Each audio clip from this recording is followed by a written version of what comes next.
हाँ, good morning everybody. छात्रों, आज कक्षा 12वीं में हम फिजिक्स विषय में स्नेल का नियम पढ़ रहे हैं। टॉपिक है स्नेल्स लॉ। और स्नेल का नियम अपवर्तन से संबंधित है। पहले अपवर्तन घटना क्या हुई उसको समझें आप।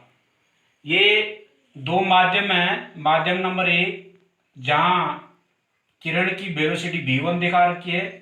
माध्यम नंबर 2 अपवर्तित जो किरण है उसकी वेलोसिटी v2 दिखा रखी है। दो माध्यम है v1 और v2। दोनों माध्यमों को पृथक करने वाला तल इंटरफेस ये वाली लाइन है। और पहले माध्यम का अपवर्तनांक हमने n1 माना है, दूसरे माध्यम का अपवर्तनांक हमने n2 माना है। ए बी इंसिडेंट रेज आपतित किरण है और ये बिंदु बी पर आपतित हो रही है, जबकि बी सी जो रेज है ये रिफ्रैक्टेड रेज है, अपवर्तित किरण है। ये भी किरण जैसे बिंदु बी पर पड़ती है, आपतित होती है, तो इसे स्ट्रेट निकल जाना चाहिए था, सीधा निकल जाना चाहिए था, जैसे हमने डॉट डॉट दिखा रखा है। किंतु यह अपने मार्ग से विचलित हो गई या अपने मार्ग से बढ़ गई। इस घटना को हम कहते हैं अपवर्तन। और स्नेल का नियम अपवर्तन से संबंधित है और यह नियम हम कक्षा 10वीं से पढ़ रहे हैं, लेकिन 12वीं में थोड़ा सा इस नियम को हम और आगे विस्तार दे रहे हैं। तो पहले हम इसे अंग्रेजी में समझेंगे, स्नेल का नियम क्या हुआ, और फिर हम हिंदी में समझेंगे। एक बार डायग्राम को समझ लेते हैं। ए बी आपतित किरण है, बी सी अपवर्तित किरण है। ये नॉर्मल लाइन है जो डॉट डॉट एन एन लिखा हुआ है, अभिलंब रेखा जिसको हम कहते हैं। पहले माध्यम में किरण की जो वेलोसिटी है v1 है, दूसरे माध्यम में किरण की वेलोसिटी हमने v2 मानी है। पहले माध्यम में किरण का अपवर्तनांक n1, दूसरे माध्यम में किरण का अपवर्तनांक n2 माना। यहाँ पर nl और ab के मध्य बनने वाला एंगल हमने I से दिखा रखा है, इसे θ1 भी कह सकते हैं। इसका मतलब ये इंसिडेंट एंगल है, आपतन कोण। और BC और नॉर्मल लाइन के मध्य बनने वाला जो एंगल है इसको हमने R से दिखा रखा है, रिफ्रैक्शन एंगल है, या इसे अपवर्तन कोण भी कहते हैं। तो स्नेल का नियम इन दोनों कोणों से संबंधित है। पहले इसको अंग्रेजी में एक्सप्लेन करेंगे, उसके बाद इसे हिंदी में एक्सप्लेन करेंगे और उसके बाद हम इसका फॉर्मूला बनाएंगे। तो according to the Snell's law, the ratio of the sines of the angle of incidence and refraction is equivalent to the ratio of phase velocities in the two media, or अथवा equivalent to the reciprocal of the ratio of the indices of the refraction।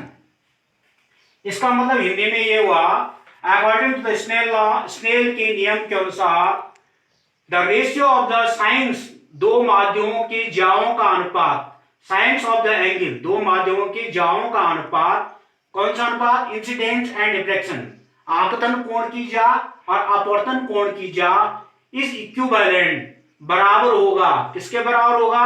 The ratio of the phase velocity in two media, दो माध्यमों में तरंग की गति के या चाल के अनुपात के बराबर होगा। या इसे इस प्रकार भी कह सकते हैं, अथवा और equivalent to the reciprocal of the ratio of the incidence of reflection, दो माध्यमों में तरंगों के अपवर्तनांकों के व्युत्क्रम के बराबर होगा। इस नियम को इस तरह से भी कहा जा सकता है। तो एक बार और समझे इसे अंग्रेजी में।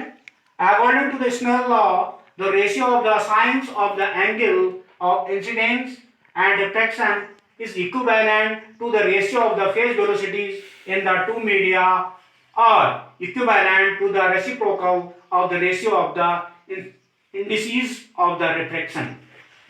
स्नेल के नियम के अनुसार दो माध्यमों में आपतन कोण और अपवर्तन कोण की ज्या का अनुपात सदैव दोनों माध्यमों में तरंग की चालों के अनुपात के बराबर होगा।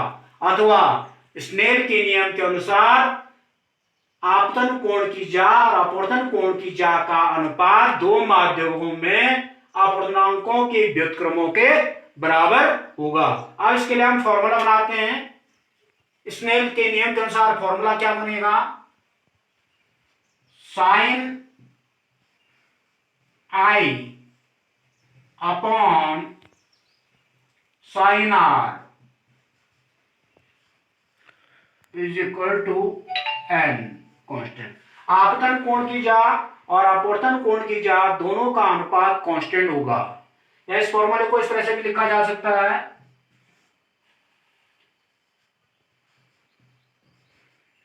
साइन थीटा वन माना हमने, आपतन कोण इंसिडेंट एंगल थीटा वन माना है, अपॉन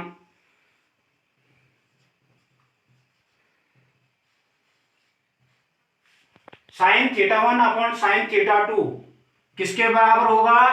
दोनों माध्यमों में तरंग की चालों के अनुपात के बराबर होगा, is equal to b1 upon b2। इसी फॉर्मूले को हम इस तरह भी लिख सकते हैं लिखा हुआ, अथवा equivalent to the reciprocal of the ratio of the indices of the refraction. इसका मतलब ये हुआ कि ये अनुपात दोनों माध्यमों में अपवर्तनांकों के व्युत्क्रम के बराबर होगा,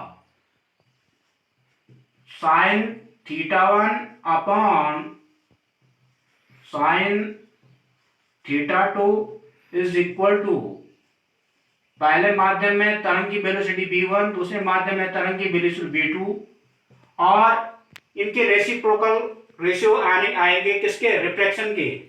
तो यहां हो जाएगा आपका n2 अपॉन n1। इस फॉर्मूले को इस तरह से भी लिखा जा सकता है और यही स्नेल का नियम है। धन्यवाद।